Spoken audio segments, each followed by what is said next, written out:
Hey friends, welcome back. In today's tutorial, I'm going to show you exactly how to add percentage values to the tooltips of a stacked column chart in Power BI. By the end of this video, you'll know how to give your users not just the raw numbers, but also the context behind them all at a glance. This is a fantastic way to make your reports more insightful and interactive, and I'll walk you through it step by step. Let's get started. For this demonstration, I've put together a small sample dataset to keep things simple. We've got a table with 3 columns: category, subcategory, and sales. Think of it like this: imagine you're tracking sales for an office supply store. So in our example, categories include things like furniture, electronics, and clothing, and each category has a couple of subcategories. For instance, furniture includes both chairs and tables. The sales column tells us the sales numbers for each subcategory. If you want to follow along, just load this data into Power BI and you'll be ready for the next step. Now here, where the magic happens. We're going to create a measure that calculates the percentage contribution of each subcategory to its parent category. To do that, head over to the Modeling tab and click on New Measure.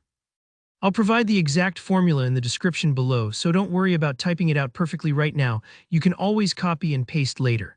Let me quickly break down what this formula does so you know what's happening behind the scenes. The part that says sum sales is just pulling the sales amount for each individual subcategory. Next, the calculate function together with allexcpt gives us the total sales for all subcategories within the same category. In other words, it's only summing sales for furniture or for electronics, depending on where we are in the chart.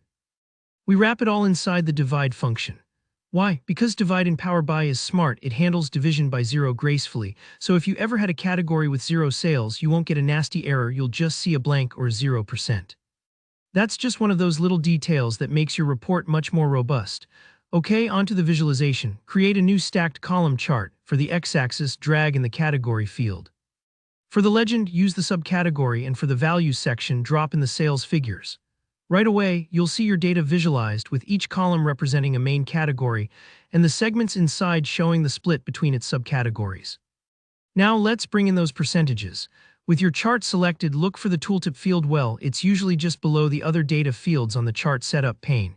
Drag your new percent of category measure right into that field. That's it. Now when you hover over any part of your chart, you'll see not just the plain sales number, but also the percentage that subcategory contributes to its parent category. If you want those percentages to really stand out, I recommend formatting the measure as a percentage. Here's a quick tip. In Power BI's table view, simply click on your measure, go to the Column Tools tab at the top and choose Percentage. Instant clarity, and it just looks so much more professional. Take a moment to hover over the chart segments. You'll see something like furniture, chairs, 200 sales, 40% of furniture. This update works dynamically, so if you've got slicers or filters on your report, the percentages will always adjust on the fly, keeping everything accurate for your user's view. And there you have it. You've just made your stacked column chart a whole lot more informative for your viewers. If you found this tutorial helpful, please give the video a thumbs up, and feel free to drop any questions or requests in the comments below. And of course, subscribe to the channel if you want more step-by-step Power BI tips. Thanks for watching and happy reporting.